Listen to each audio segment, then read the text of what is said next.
This session is called Upstarts, and it's a word that nicely captures something about the three media organisations represented here today. We have a local cultural magazine, one of the international success stories of the whole new media environment, and perhaps the biggest upstart of the lot, a new media organisation that elected to go with paper when all around them were choosing pixelation. I'm going to introduce each of our guests in turn, but before doing that, I wanted to give you a rough idea of where I hope the discussion will go today. So, much of the talk around new media tends to focus on what has been lost compared to past versions of what we used to just call the media. In particular, there has been a lot of hand-wringing over the death of the business model, who is and who isn't a journalist, and dire warnings about that thing that everyone speaks about in hushed tones, the future of journalism. Now, I don't want to play down the challenges, but I'm kind of a bit over the doom and gloom. And with a panel like this especially, I think we're in a position to talk less about what has gone wrong and more about what has gone right. If we're going to talk about journalism, the question that interests me is, how do we make it as good as it can be? And one of the things I want to try and get at here today is, how do these guys take advantage of the new media landscape in order to do good, sustainable journalism? So let me introduce them, and I'll begin in the middle actually with Nick Melin. Nick is the founder and owner of Spook magazine, which means we're not only dealing with an upstart but with a start-up. Spook is what I would call a classic response to the rise of online media, which is to say the idea that the online environment allows the creation of spaces for niche publications that can carve out an audience and perhaps monetise them in a sustainable way.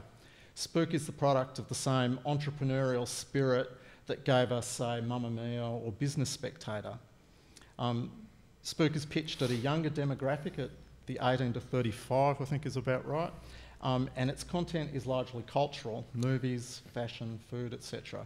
But nonetheless, Nick, I've noticed of late that you've been providing a lot more political content and successfully engaging in those bigger issues. Yep. Can you give us a brief history of how Spook got off the ground, how it came into being, and maybe just talk a little bit about that growing interest in political issues? Like, do you find that I guess you obviously find the audience is responsive to those issues, but do you think that maybe they can engage better with those political issues through something like Spook than they can with the traditional mainstream media? But maybe to start with, where does Spook come from? No problems. Thanks, Tim. Spook started in 2009 as an art-based journalism publication, promoting or publishing content in the arts sort of field, music, entertainment, fashion, and film and TV. It was launched in 2009 in June, and for a few years we published issues, got to the stage of reaching 37 countries around the world, and really sort of sat between, as a market comparison between, Frankie magazine or Yen or one of those publications and Vice magazine. And look, it did quite well, and we hosted a lot of events. We got a strong local community, and we flourished over the first few years of operation. Then around 2013, 2012, we sort of realised that we really need to look at reconfiguring our business model and look online. It was inevitable that we sort of would have to have an online presence, given the trends in the industry, and we decided to take a bit of time off and went away and really rethought what we needed to do to maintain relevancy in the current market. So we took some time off, and we relaunched last year as a digital publication, competing with Vice and Junkie and those sort of publications. So we would consider ourselves still a startup, considering that we've changed how we're configured as a business, and I would say that we've gone through 2 startup phases. So Yeah, so it's been an interesting last 6 years to see the change from print to digital. In terms of politics, certainly has been an area of late that we've found to be something that our readers are interested in. We never really started out to be an overly political-based publication. Right. But certainly over the last couple of years, since we relaunched, has been a key component of our editorial offering. And I guess why that's the case is that we don't look at politics as, as the governmental politics, as, what's going on, the cabinet reshuffle, or sort of the subtle points of the budgetary policy, but we look at it more as the social issues that politics brings, and we don't see it as politics. We see it as sort of just social issues, and certainly as a youth publication, issues surrounding refugees and climate change and marriage equality and so forth. These are issues that our sort of youth market are interested in. So in terms of how or if politics is relevant in our market, certainly is for those reasons. Yeah, it's really interesting to hear that. Yeah. I want to come back to some of those issues once we've introduced the other guys. So I'll move on now to Simon Crerar, who's to my immediate left here. Simon is the editor of Buzzfeed Australia. Now, in lots of ways, I think Buzzfeed is probably the example par excellence of an online native that has thrown out the rule book of traditional media and designed content around the online environment. I think it's right to say, Simon, that you rely heavily on sophisticated analytics and data analysis of how your audience interacts and engages with your content. And also that you've become, well, Buzzfeed has become synonymous with certain forms, listicles, quizzes, to name the obvious ones, that seem to work really well, not just in the online environment, but across a range of social media platforms. You're an industry leader, I'd say, in the development of so-called native advertising that presents as regular content, and that this has maybe freed you somewhat from the need to simply drive traffic in the traditional way back to a website. That is, your content can live independently on media sites and still be monetised under your brand. BuzzFeed, I think, is often unfairly accused of generating so-called clickbait, which doesn't really seem right to me. Maybe you'd like to say something about that in what follows, because I think it probably comes up a lot. So the way BuzzFeed does journalism seems to me to reflect the possibilities of the new online environment in a really interesting way. Can you tell us a bit about that form and function aspect of how BuzzFeed does its work? And can you say something about the analytics, in particular, how you avoid the risk of getting lost in the analytics? Given that analytics tend to look at the past, how do you not just fall into the trap of recreating stuff that's worked in the past? How do you come up with new stuff?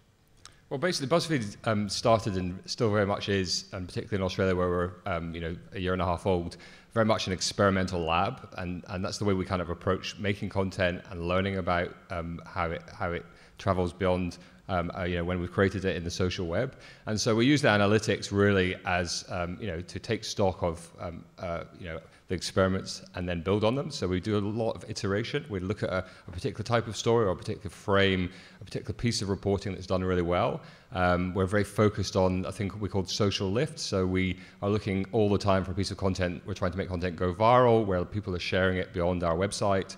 And so a really good piece of content has a social lift of 1.5, 2 times, 3 times, 4 times, 5 times. That means that maybe 100,000 people have seen it on BuzzFeed, but another 700,000 people have found it on Facebook or Twitter, and then come to our site to see it. And that's means that it's being disseminated and traveling in the social web, in people's streams, on people's phones, and that's the way they're finding it. So that's a big focus. That's how we kind of iterate. But certainly we start every day with our growing news team, with a news meeting, a stand-up news meeting where we think about the issues of the day or the stories we've been working on for the day or the week, and work out if we're going to send reporters to places. And so the data is informing our decision making and informing our understanding of our audience and what they care about, the issues they care about, but it's not the sole focus of how we don't repeat things completely just because, oh, you know, that did well. It's kind of, it's informing what we do. Clickbait is a thing that comes up, and I think it's been covered. I read Crikey every day, and Crikey have been doing a great job, I think, of looking at some other sites and businesses here in Australia that I won't name, where they do really rely on clickbait off their homepage to try and get people and off their social media to get people to click onto their site. I think, as you point out astutely, our desire is really, we work very hard to do this thing called closing the curiosity gap. So clickbait is designed to, I wonder what happens when I get there, and then a lot of time people click on it and they're really disappointed. So our headlines are very, very explanatory. They're basically are designed to get people enticed and interested, like a good headline, but also to deliver on the promise when they get there. And I feel like if people get somewhere and actually the article, the post is not delivering on the promise, then they'll think, well, I'm not going to visit that site again. So we work really hard to kind of avoid that. And so, yeah, I think, you know, I think the people who criticize generally us for clickbait actually haven't spent any time reading our website. Yeah. I'm really interested in that aspect of it, not just what you said about the completeness of the headline, but then the way you present the content in the story, and we might come back to that as we go on. Our third guest today is Erik Jensen, and as I suggested, maybe the biggest upstart of all, if being an upstart means going against the conventional wisdom. Erik is the founding editor of the Saturday paper, and that publication occupies a very different place in the new media environment. It's a physical newspaper in a world that has gone online. It also has an online presence, of course, but its strength, its point of departure, is that it exists as an actual newspaper. I think I'm right in saying this.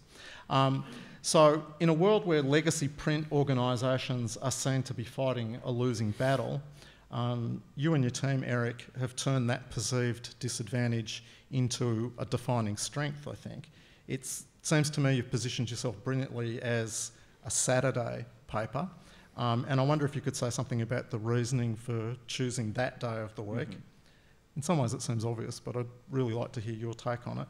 And I wonder if you could say something about why you think there's still a market for a physical paper. What is the nature of the advantage that it gives you? Sure. Firstly, we were going to get some more men on the panel, I assume, but the shop was entirely out. They're all out. But the last panel I was on were not only all women, but all pregnant. So it was quite a good mix. That's quite boastful of you, Tim. Comparison. But you're spawning like coral over there.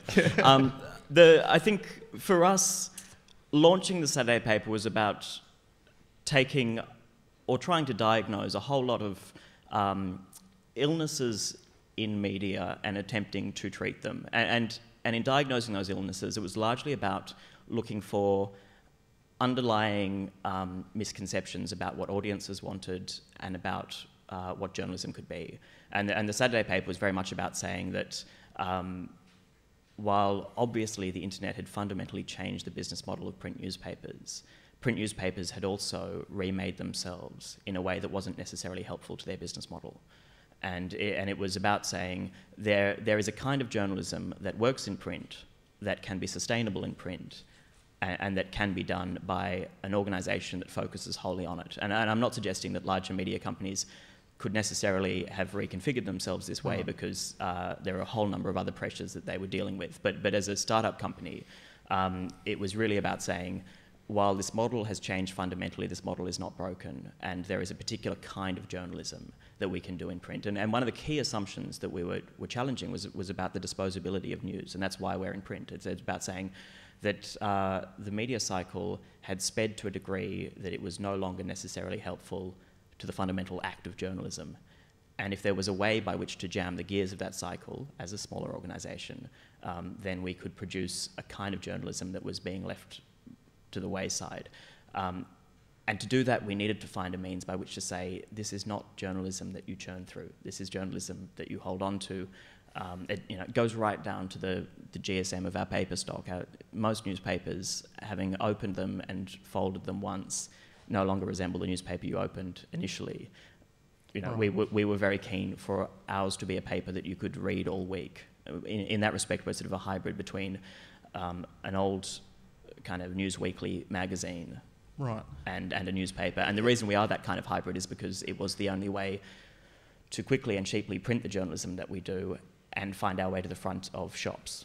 Magazines, news weeklies were struggling because they're on racks right at the back of a news agency, and because it took a week to print them, or 2 days or 3 days to print them.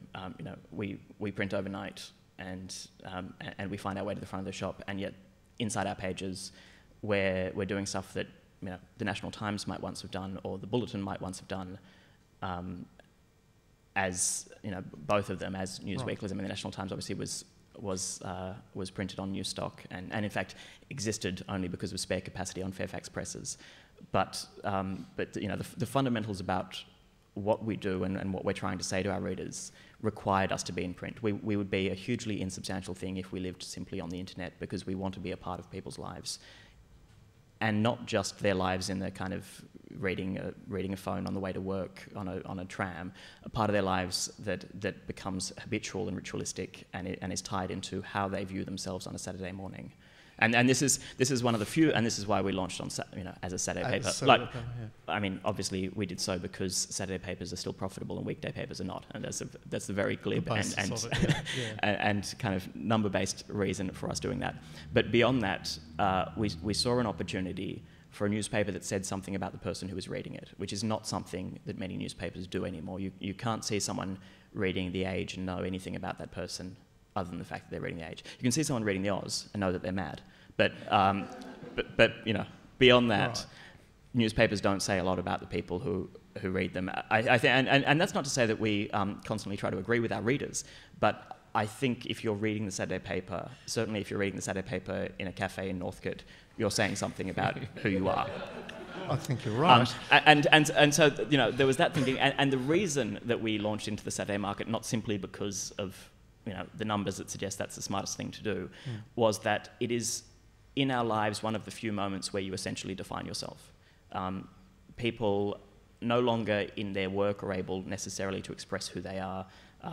No longer in so many aspects of their life can they give a pure version of who it is they think that they are. And yet Saturday mornings, for our kind of readership, are carved out at a time by which to first indulge the very aspect of time, to say that the reason you're reading this newspaper is because you are in some ways indulging your right to spend an hour reading something. But it's also a time at which you're very much expressing from the coffee you order through to the shoes you're wearing who it is in your essential conception of yourself that you are at that moment, and the paper becomes a part of it. Trying not to look down at my shoes now. Yeah. We're a very shoe-based publisher. It raises a couple of questions for me. One is, then, what is your relationship with social media? And two, what does all of that say about your demographic in terms of age?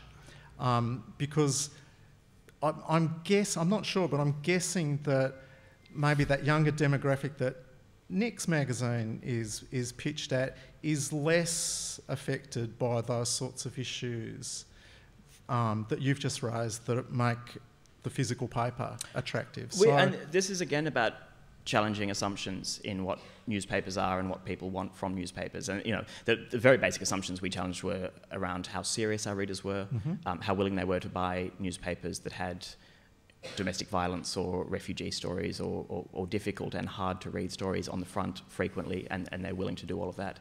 And also what their attention spans were like. Those were the kind of key assumptions that we were challenging, where I think errors had been made in newsrooms. But in terms of audience, all the expectations around young people also proved to be wrong. If you look at our readership data, proportionally we have the largest share of every quintile under 35 of any newspaper in the country. There are many people who read the Saturday paper who are reading in that paper their first print publication. Half our audience is under 40. A big chunk of that audience is in the 25 to 35 market. This is not people who have fallen out of love with newspapers and reconnected with them. This is people who have never felt like a paper spoke to them and now do. And that's where our kind of cafe market is, which is also our newsstand market. And then there is equally, proportionally, if half is under 40, there is half the audience who are people who have either fallen out of love with papers and feel like this paper does the thing that they expected papers to do, or read so much and are so engaged in the news that this adds to, it's a complementary paper doing what they once expected from the newspaper that they were subscribed to, and now get from somewhere else. So it becomes a secondary paper that fills in the gaps in their other reading. Nick, this just raises with me, Spook started as paper, and you still do occasionally put out special features in paper form. Is it a similar sort of logic that drives that? There is in that demographic the enjoyment of having the physical product there, that it offers something more than the online? Yeah, there certainly is, and I'd agree with what Erik said about the qualities of the Saturday paper in terms of the paper stock and the design and things like that younger people do appreciate. I know that out of say 100, if there was a percent of magazines that will survive, or we're looking in probably the 10 to 20% mark, and those ones that do survive and thrive are ones that look at those sort of qualities.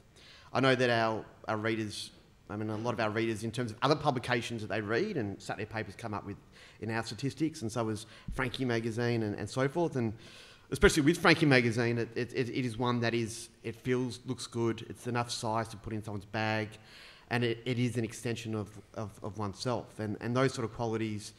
I think as time goes on, the quality of the publication, the hard copy publication, will need to get better. It will need to look better. And if you look at the time that we started in 2009 to when we really stopped the periodical process several years back, the quality of our publication did get better in terms of the font, the appearance and the paper stock and the design, and we sort of put more effort as we went along. And I think the publication, that will survive will be ones that really do look for unique features of the publications and so forth. So, and that's why we still want to continue doing print in some sort of format. I know that, for instance, in America, the magazine Rookie, the online publication, do release an annual publication. It's a really thick book, and there's certainly a market for, and it's done really well. And these are people who are sort of 16, 17 buying this publication, and it's a roaring success. So there is still a market if you do it right, and we feel that we've still got an opportunity in that field, and Saturday paper, by all of what I hear, is doing quite well in that field. So I'm certainly an advocate of doing the multi-format publication process. Yeah. So Simon, is this making a bit nostalgic, or are you just in such a different area, such a different space that it's not a consideration? I personally am a massive print junkie. I grew up delivering newspapers and then working for newspapers for many years. I subscribed to a dozen magazines. I have a newsroom where everyone's under 30, and I started this year. I said, "What magazine should we subscribe to? What should we get?" And got a lot of kind of baffled looks. They're like, "Magazines? What are those things?" So we do subscribe to a whole load of magazines, which I've mainly chosen. And so and I love, I get the Saturday paper. I love it. I think I love the images that they reproduce of people who are clearing out their house and have thrown everything else out, but they can't throw out their beloved Saturday papers, and they make these great things that they tweet to them.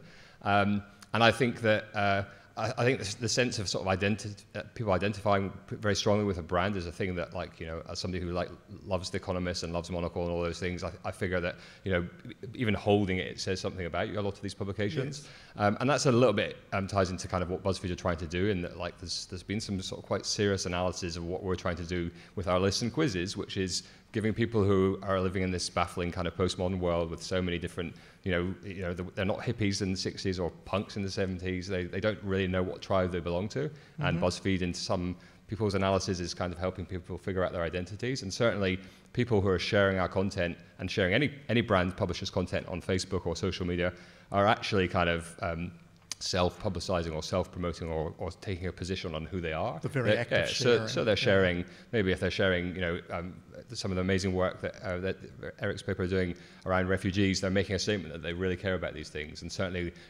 we're very focused on identities, and as we've added a news team this year, rather than trying to compete head-to-head with Fairfax and News on hard news, which at the moment we won't be able to do, we decided that our best our way to make an impact was to invest in a reporter doing gender-related topics, a reporter doing, as you mentioned, LGBT and marriage equality has been a big issue for us this year, and Indigenous affairs as well. And I think as we go and add more reporters, we'll aim to add reporters covering things where that people really strongly relate to those particular issues. Okay, so just to move it on a little bit in terms of, can I just ask each of you in turn, we'll stay with you, Simon, how do you use social media? What's the role of social media? Well, social media for us is absolutely our distribution method. That's how our content, for us the homepage drives a tiny amount of traffic, and social networks drive virtually all our traffic. People do come into us through Google and other search engines. People come into us through our newsletter and email. What's the percentage? Is it like 75% coming in from... Our public figures, we say more than 65%. Okay. But yeah, certainly, I see the numbers, and it's very, very high. Right. No, actually, I think you're right. 75% is actually now a public figure, and I think Facebook is a big part of that. But Pinterest is a big driver for us. We're moving to create content that lives on Snapchat and lives on Vine and lives on all these other places. And as we move into doing news content, we're increasingly looking to place our content in those places. So what interests me about this, and I'll bring you guys in on this too, is let's take Facebook as an example, because overall it tends to drive the most traffic, I think, for sites. You guys find that too, Facebook, Nick? Yeah, certainly is. Yeah, okay. But I think you obviously don't forget this, but I think we often forget that Facebook is not a neutral platform.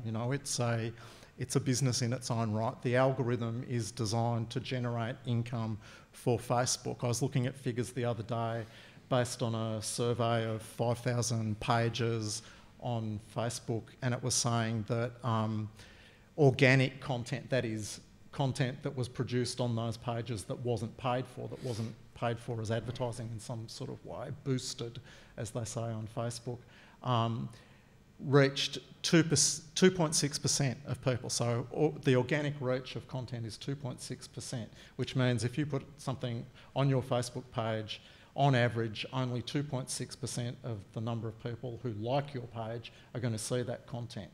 The algorithm's built to generate that sort of result in the hope that people will pay money to boost their posts and get more readership, etc. Facebook have also, which you guys are part of, have introduced this notion of instant articles, so content that lives exclusively on the Facebook timeline.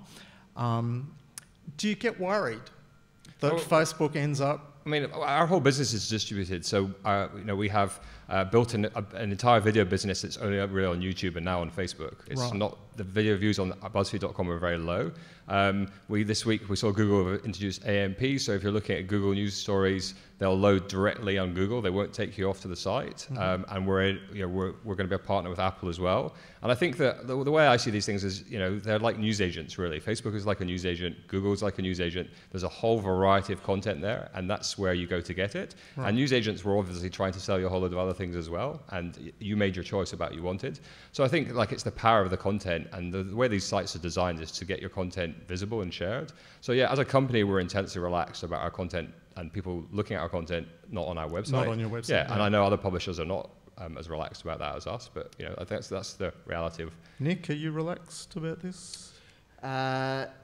If there's two things that keep me up at night, it's my loud neighbours and it's the algorithm on Facebook, to be honest. Really? Yeah. It's extremely frustrating, and you really have to test the waters continually to really, as a risk management tool, and we certainly do that quite regularly. Look, Facebook gets over 70% of our audience from Facebook, more so than any other social media.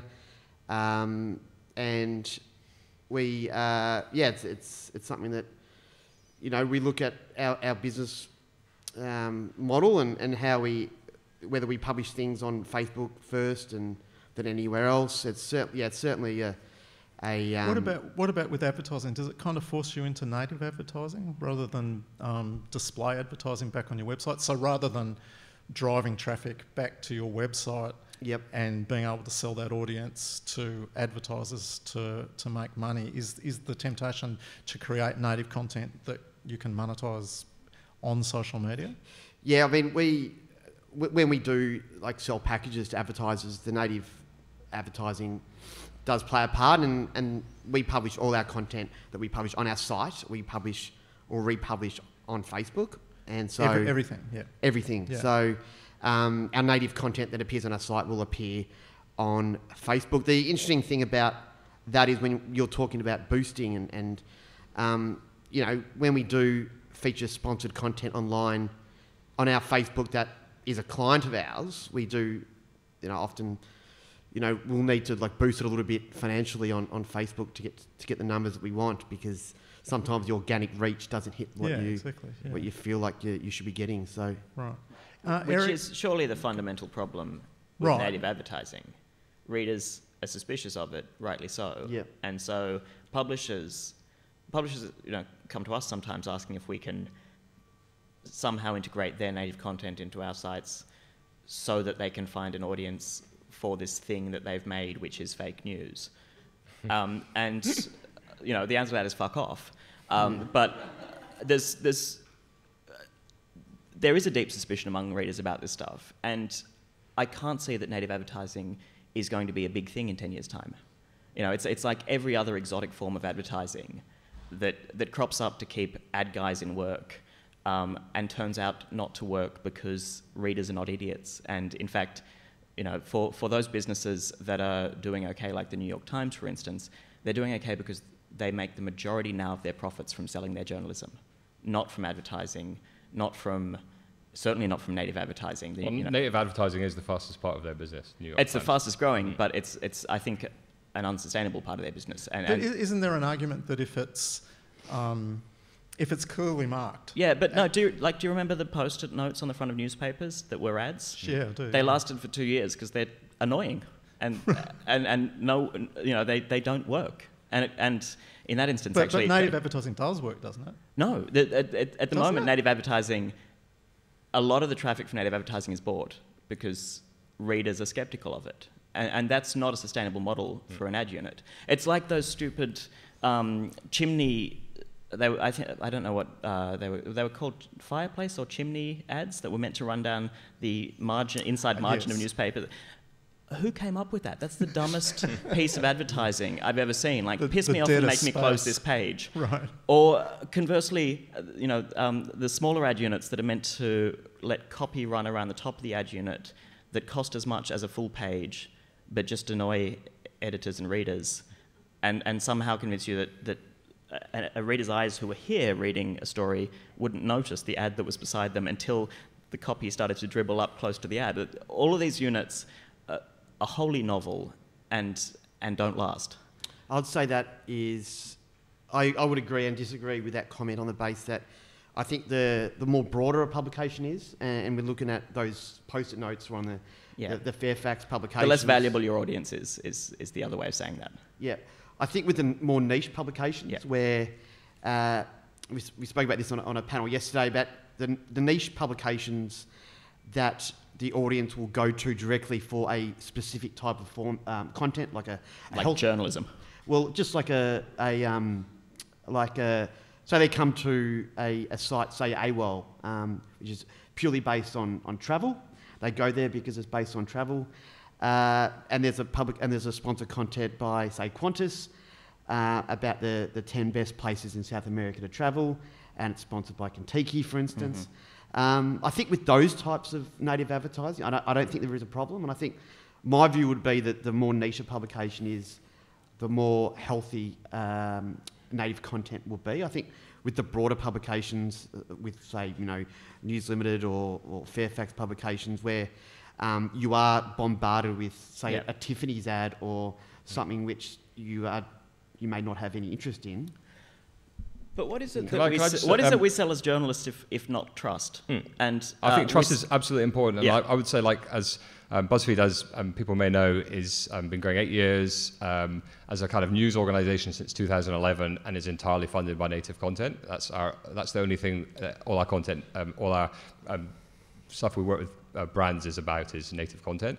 And and it's entirely separate from work that's created by our news teams. And I think that the success of that of our business is the thing that's enabling us to now grow out a newsroom with 400 journalists around the world, with 200 people working on hard news, with investigative teams of 12 in the US and 6 in the UK, ambitions to have investigative teams here.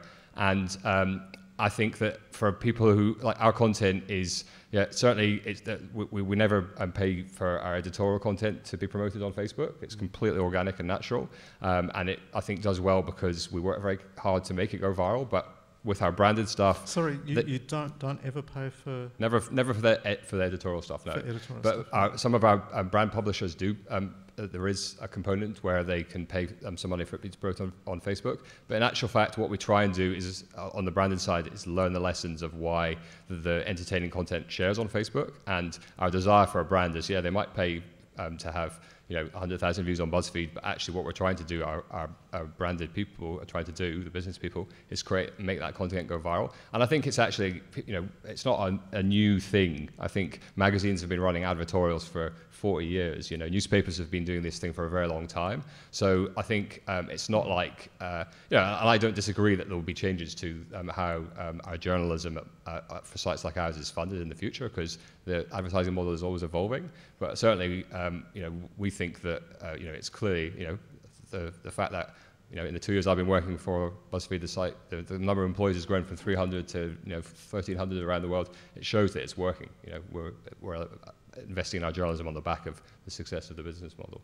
And you have invested in long-form journalism, whole divisions devoted to this now. And news and politics is for us been the thing that in Australia already we've seen is young people know shit. We really give a fuck about the news.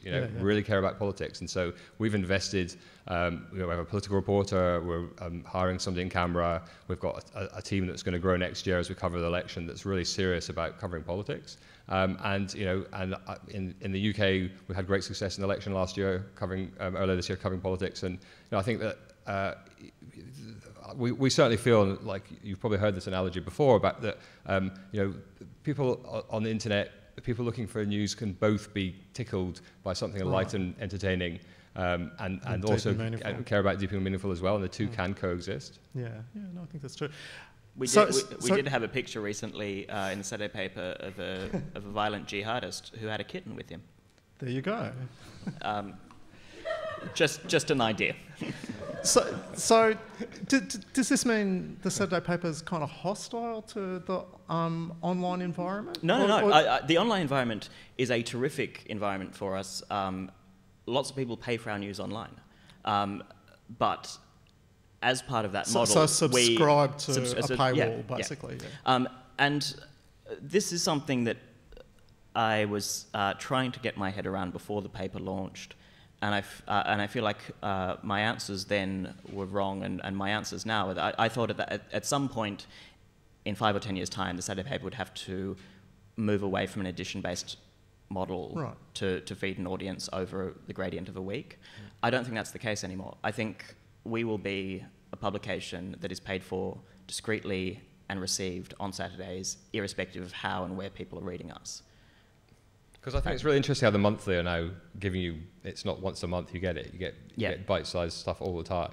But you're not going to move like that. We're separate companies and or at least separate trading entities. Yeah. And their thinking is different to mine. My thinking is that the one thing you might end up paying for would be a magazine-style weekly account of the news, which is sort of what we do. I think where there's been real flaws in this before is when various news websites tried their kind of premium pay for our key columnists, and the rest of it's all free. No one's hanging out for a single columnist, and no one's going to pay for that necessarily. But if something becomes a part of a person's habit, even though they lose the aspect of themselves that is the expression of reading it in print, they still, so far as we can see, people are not resistant to paying for our news online. And I don't think they're going to worry about paying for it, even if a paper at some point doesn't exist. And I don't think they're going to worry that it only comes to them once a week. And so, getting back to the kind of... But how will they read it in the bath if it's not in print? Well, Because I always read my Saturday paper in the bath. Yeah. Like, if I drop my iPhone in the bath, then it won't kill you, though, the iPhone. The phone it itself will die. Kill the phone. Yeah. But a huge amount of our growth is... In bathrooms? Is in bath times, but it's also in people sharing our content online and then online, I should say, and then coming to the print title. Yeah. Our web audience is bigger than our print audience. Yeah, and my first experience in the Saturday paper every Saturday morning is usually when my little kid wakes me up at 6 in the morning before the paper's been delivered, and then you have your email there waiting, and I flick open and I start reading the features. You are the dream subscriber, Simon, I have to say. So I was sorry. I was skeptical. I mean, Buzzfeed does do, I think, a terrific job of building audiences and explaining life to those audiences, and as you point out, sort of explaining those audiences to themselves. I believed this up until the point this week where I did your Who's Your Daddy quiz and got... You need to do this quiz. And got Philip Ruddock. I think that's absolutely spot on, is it not? There's an admission. Who is not my daddy, Simon. Who's brilliant on Twitter, though, isn't he? He's very... Or his staff. He really has embraced it. But the reason I make that frivolous point is that for our audiences to properly express themselves, they need to share our content, to say to their friends... I've read this quite serious thing, and I am sufficiently animated by this quality of journalism as to share it to you. And so, the bulk of our digital audiences absolutely come from Twitter and Facebook. And Facebook is bigger than Twitter for us, but it's sort of, a story will start on Twitter and see itself and that's the through thing that we find a Facebook. lot. Some of you have seen this thing, The Dress, earlier this year, which was a Tumblr post that Buzzfeed wrote about, did 38 million views around the world. And what was crazy, we've got this analytical tracking device, and this is where this kind of stuff is really interesting. We found that more than 1 million people saw it and read about it on Twitter and then went and posted about it on Facebook. So they've seen it and read the story first via a tweet, and then they've decided, oh, this is really great, I'm going to share this with all my other friends who are maybe not on Twitter. So I think Twitter is like somewhere where I think people who are obsessive about news and politics spend a lot of their time, but then think about their friends who aren't so obsessive. And the wonderful thing in this, and this is again about challenging assumptions, the longer and more serious a story is for us, the better it will perform in its social sharing. Yeah. And newsrooms had for a long time believed that news would become shorter and more frivolous, and that the only way to keep up with people's lives was to give them less. Yeah. And while we're not an organisation the size of Fairfax, our model is fundamentally predicated on the seriousness of people, and on doing increasingly serious things that challenge people and cause them to, in the act of sharing it, express something of themselves. Does it scale? Why don't? At some point there will be a tipping point. You can't just keep getting longer and get more shares. But just in terms of why doesn't Fairfax adopt that approach more than it's... Because if you're spending money doing other things, what we do is really expensive. The journalism we do costs quite a lot of money. Right.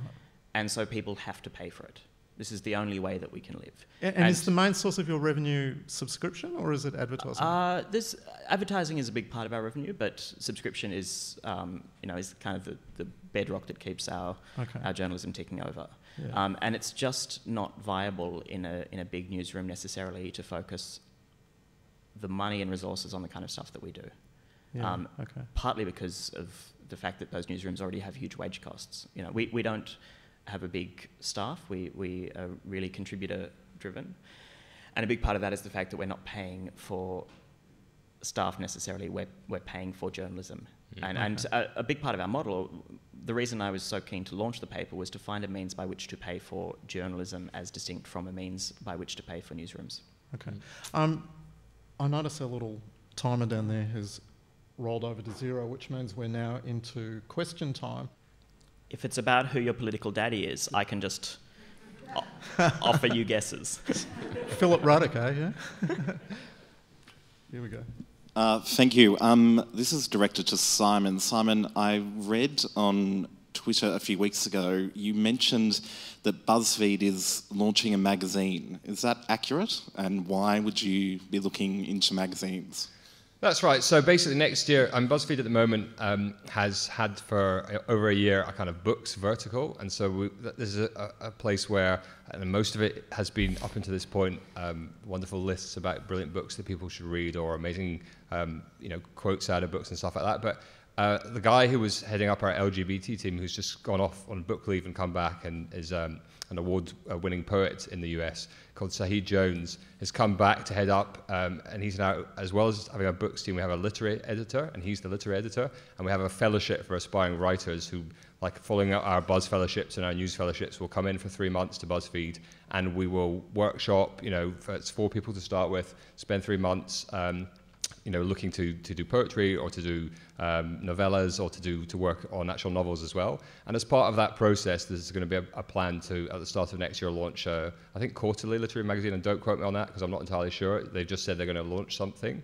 But I think, of course, for somebody who loves print, that's going to be wonderfully exciting because I think, who knows where we'll go with that and if there'll be other things. But I think most people at BuzzFeed are like obsessive about all types of media, and are really, a lot of the people who work are like they love zines, and they love like small niche publications, and they're really passionate about the different things that are there. And I think that it's going to be great to see how that plays out. So yeah, there is going to be a magazine. And this is another assumption about print. If you can get your distribution costs down sufficiently and buy spare capacity on other people's presses and use the kind of, the skeletons of old media, right. Print is like a really good way to make money. And it's only not a good way to make money if you have behind it great looming kind of staggering dying animal legacy costs, that is not plausible in the making of money. But print in and of itself is actually quite a good business. It's just a question of how you get into it. Right. We got some more questions there. Yes, stand here, please.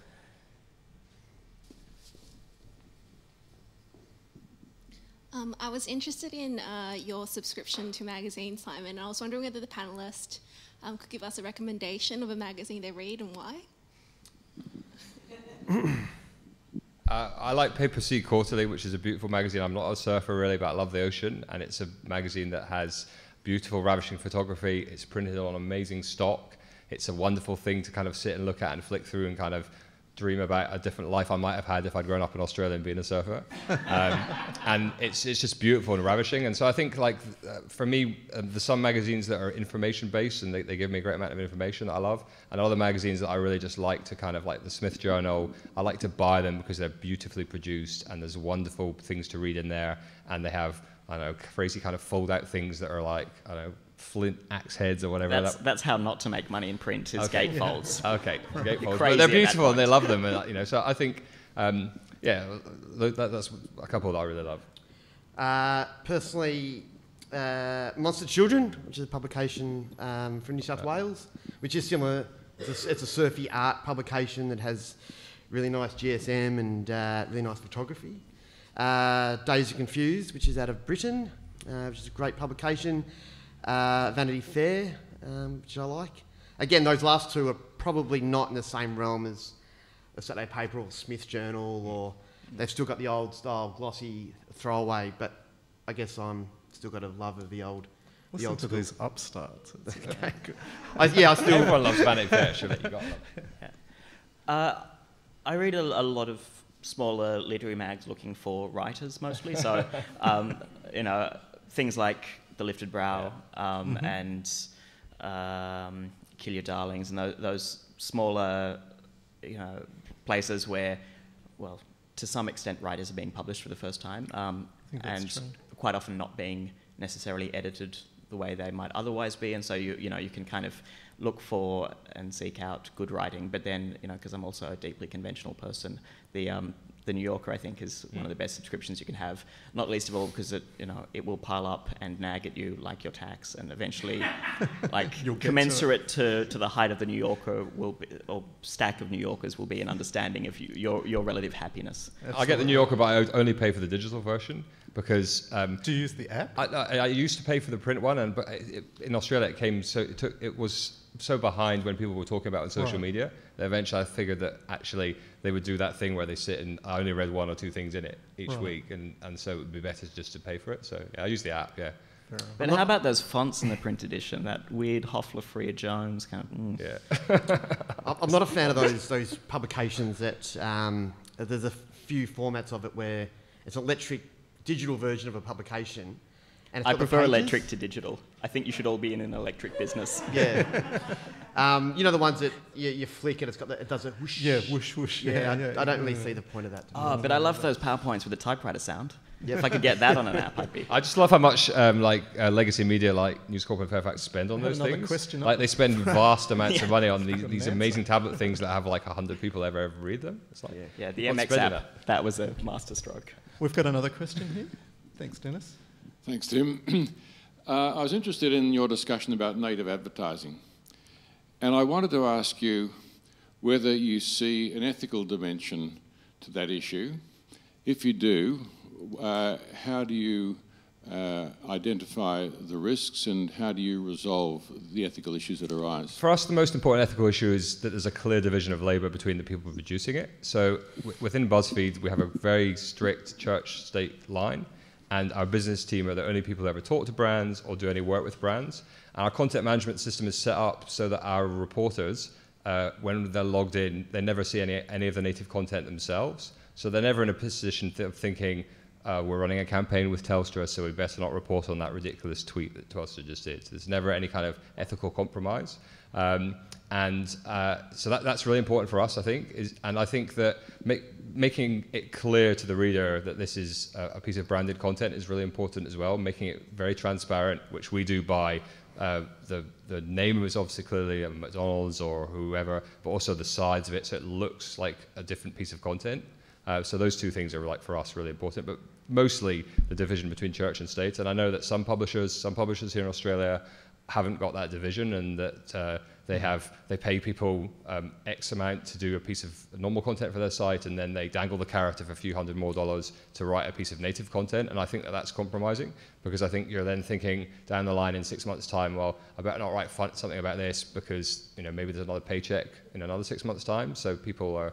I think that's deeply compromising. Nick? Most what our advertisers and so forth are lifestyle type products and services, so there aren't that many ethical issues in regard to that when we do pieces on these products and services, and we don't feel any grudge because they're aligned with our brand. But look, I can see when you're dealing with, say, deep, serious political publications or magazines that are associated with mainly that type of content, there would be ethical dilemmas. And, I think that the future, I think you have to, make note that it is a sponsored content and so forth. I think when you do things like, say, on a current affairs shows and so forth, where there isn't that line that something is paid for, I think then you're going to draw some, some troubles. But, from personally, there's always going to be issues with that. I mean, there's always been issues with media and sponsorship, throughout television history and so forth. And I don't think that's new in that regard. Look, I can see there are issues, but from our publication there hasn't been any, and any worries, and it's going to be rare in the future. Erik, I'm presuming you're going to say it's nothing but an ethical issue, is it? I see it differently. It is an ethical issue, but I don't think it should ever progress to that level. The problem with church-state divisions is I fundamentally don't believe in the need for a church. I'm a rationalist, and newspapers should be run wholly by a state as a state, I should say. And it doesn't progress to the ethical level for me because the model suggests that it shouldn't happen. We sell our trust to readers. That's the fundamental model of something like the Saturday paper. I'm talking inside a single institution. I'm not talking about the media generally. That's what we do. I don't know why I would start carving off little bits of that trust and selling it to some, huckster who wants to mislead the people who are reading my paper. Trust is a thing that is, by its necessity, in limited supply. Newspapers have somewhat fucked themselves by trading it off, by not respecting their readers in a way that their readers presume they should be respected, by not doing what their readers want from them, basically by forgetting their audience. And to set up a newspaper and then say, let's find some new and exotic way to fuck over our readership is, to my mind, a really, really stupid kind of business model. And it's a seductive one for a brief time. I'm talking about a print publication and a newspaper here, just to be clear. But it's a seductive one ever so briefly. And yet I can't see any stability to a model that says, what we're going to do is keep desperately trying to get our readers to read the stuff they don't want to read, which is the stuff that the advertisers want, because the advertisers are pricks and have got a weird vision of how they engage with an audience. I think Dennis might be giving a standing ovation to that one. Do you think, Dennis? Would appeal. We've got another question up there, please. I came in a little bit late, so I'm sorry if this was addressed earlier, but I just wondered how important it is to the Saturday paper to have been established with the financial backing of an established media presence and having that ability to share content with other publications. Is that integral to the stance that you're now able to take in relation to ethical journalism, having that initial support and financial backing? Do you think it's possible to take that stance without having that as your foundation? I really hope that question is going to be, who is my political daddy? The answer, Philip Ruddock. But every business needs seed capital. That's an inescapable fact of a business, no matter how large it is in scale. The Saturday paper was terrifically lucky to launch with a proprietor who was already a publisher and had experience in launching publications. That said, the Saturday paper, from its first issue, has either broken even or made money. And so, the model was set up to be self-sustaining. The model is not dependent necessarily on the proprietor who owns it, certainly not for capital. But equally, you just can't launch a publication without at least knowing that you can depend on someone for capital should you need it, because things might not have gone as well as they had. Okay. We've probably got time for maybe one or two more questions. There's one right there. Thank you. I wonder what you think the impact of multiple online sites has on politics. In the past, the major players sort of align more or less with political parties, especially come election time. If no one's reading or taking notice of those major outlets anymore, how's that going to affect the outcome of politicking and elections? Good question.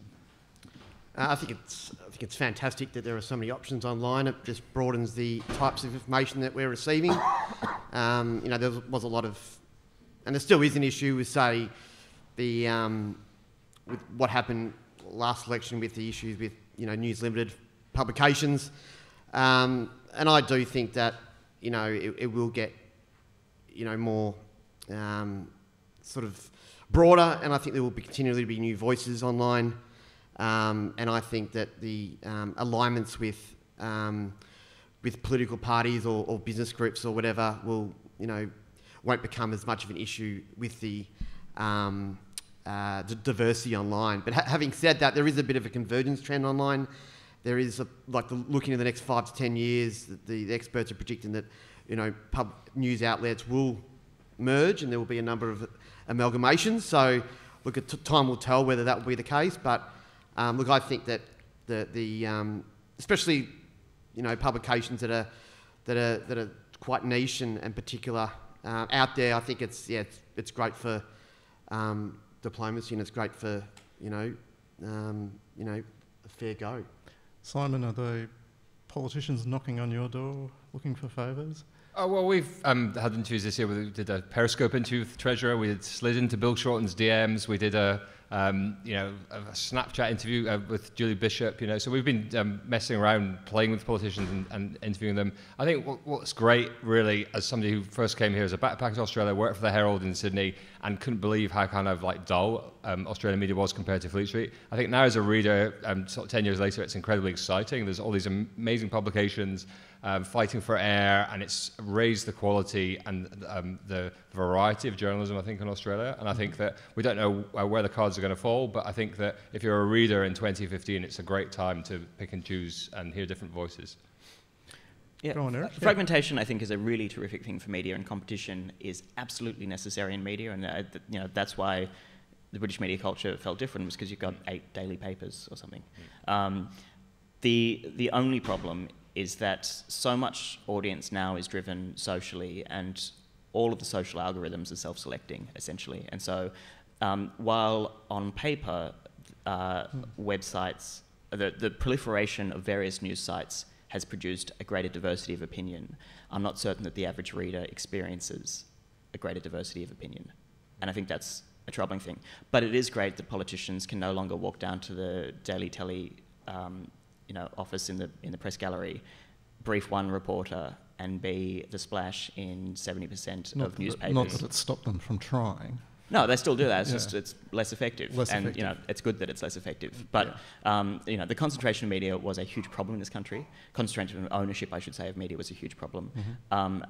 We're seeing some shift in that, but I'm not certain that audiences properly experience meaningful changes in how they engage with politics. If anything, it may have forced people further into the narrows of their own opinion. Okay. I think that's all we've got time for. Thank you very much for coming along and listening today. I personally found it a really fascinating discussion. If we could put our hands together for our 3 guests. Thank you very much. Thanks, guys.